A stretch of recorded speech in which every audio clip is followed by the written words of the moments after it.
Do you remember your grandma's plastic-covered sofa in the plastic-covered living room, the one you were never allowed in without supervision?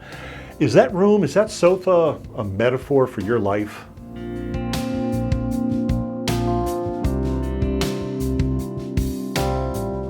What do we each possess, physically possess, that is sort of indicative of our lifestyles? Do we want our lives to be forever in stasis like grandma's living room? Or do we want our lives to be dynamic and changing, and not just the physical part, but also the emotional, the mental, the whole package?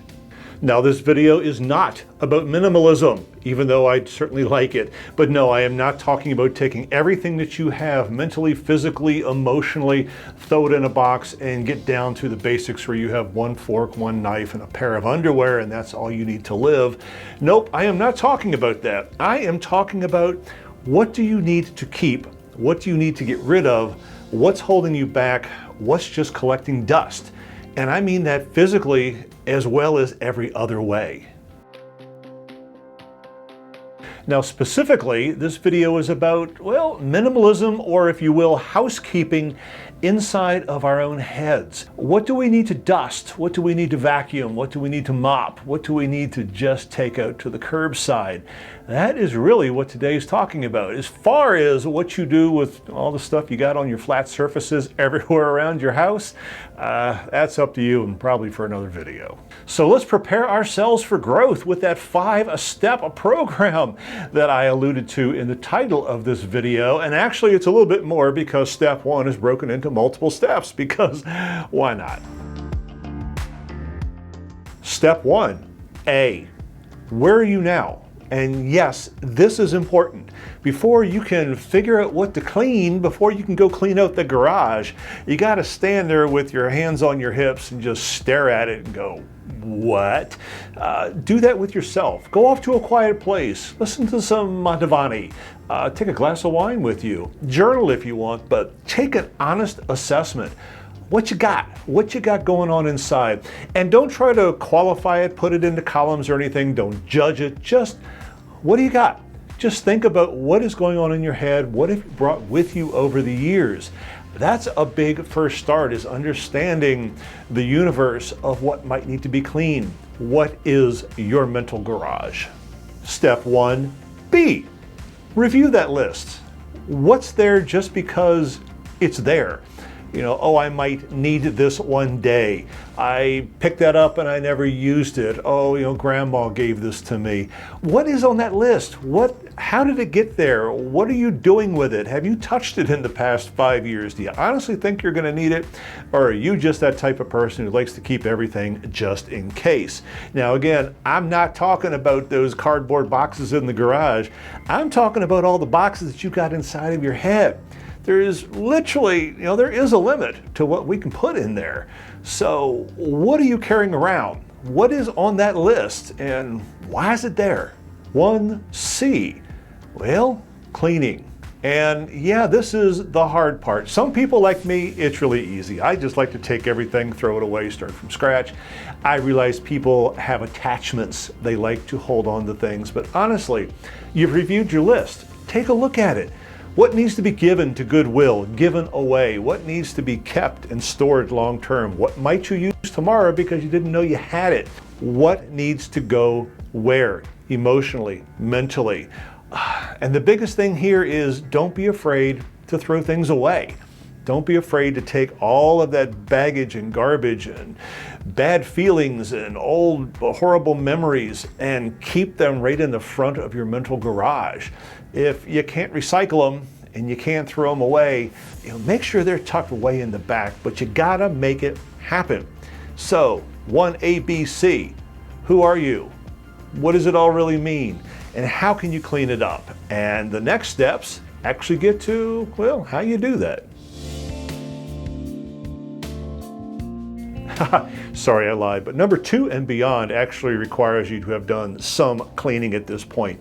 You know that moment when you're doing the garage and you got maybe half of it done and you see this big, clean, open space in there? Well, that doesn't let you off the hook from cleaning what's in the back, But what are you going to put in the front? What are you now going to put into your nice, in the midst of cleaning, garage? Well, number 2 is exactly that. What are you going to put in there? I would suggest creative things like music, or words, or life, or literature, or something beautiful, something challenging, something thought-provoking. You have now thrown away all of the stuff that's just sort of moldy and hanging around and may not even be applicable anymore in the world that you live in. So why not find some beautiful things? Why not find some interesting things? Find some interesting people even, and start thinking of where you're going to put those in your mental garage. And that's a wonderful place to start, because otherwise you're just going to pack the same old crap in there that you had before. Go find some beautiful new stuff. Start putting that over there in the little corner that you got cleaned up now. Number 3 might seem strange, but it's a good one. Movement. Now, I know you've done a lot of work already. You've taken all of this stuff that was inside of your head, you've moved it to the car, and you're waiting for the garbage men to come. So put a little movement in there. Maybe by moving your body, and maybe that's through dance, maybe that's through exercise, maybe that's just through going and taking a walk in nature. All of that brings the mental game along with it. It brings an emotional game along with it. By exercising your body, moving your body, being in touch with your body, you are now going to be more in touch with your mind, with your emotions. They are not separate things. They go very much together.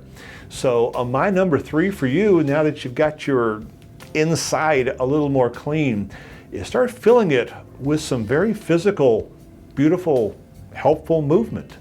Number 4, a thing that you need to add to your repertoire, to your well-being, and that is you need to find your speed. And that needs a little explanation. Some people's lives are just pedal to the floor, full speed ahead. Some people are slow. But think of what you're doing. You are taking everything that you have done thus far in life, and you distilled it down to what your life is now and how you want to live it. So how fast do you want to live it? How slow do you want to live it? And which parts get which speed? That's a decision you get to make now. The world doesn't get to decide how fast you do things, or how quickly, or how slowly. You do. So while you're putting beautiful things into your mind, and while you are getting in touch with your body, getting in touch with how you want to approach the world as far as quickly, slowly, deeply, or not. This is very important and very key, because you are going to fill back up your self garage.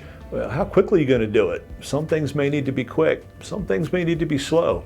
You get to decide that right now. And number 5 is something that I called color, but it's so much more. You have an empty space now inside of you, physically, mentally, emotionally.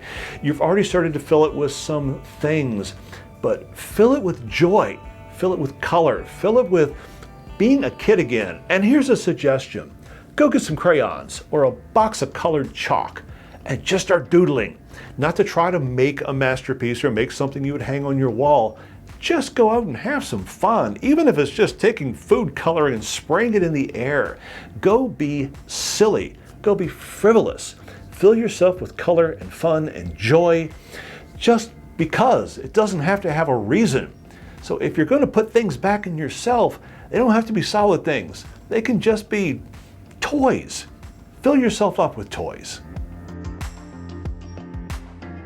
So the whole point of this video, and no, I know there are not 5 little things you can make check boxes off and hallelujah, amen, now all of a sudden you're a better person.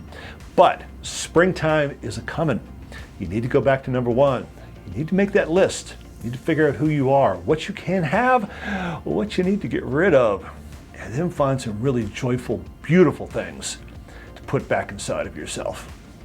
Hope you're healthy, hope you're happy, and everyone in your life stays that way. And we're going to talk to you real soon.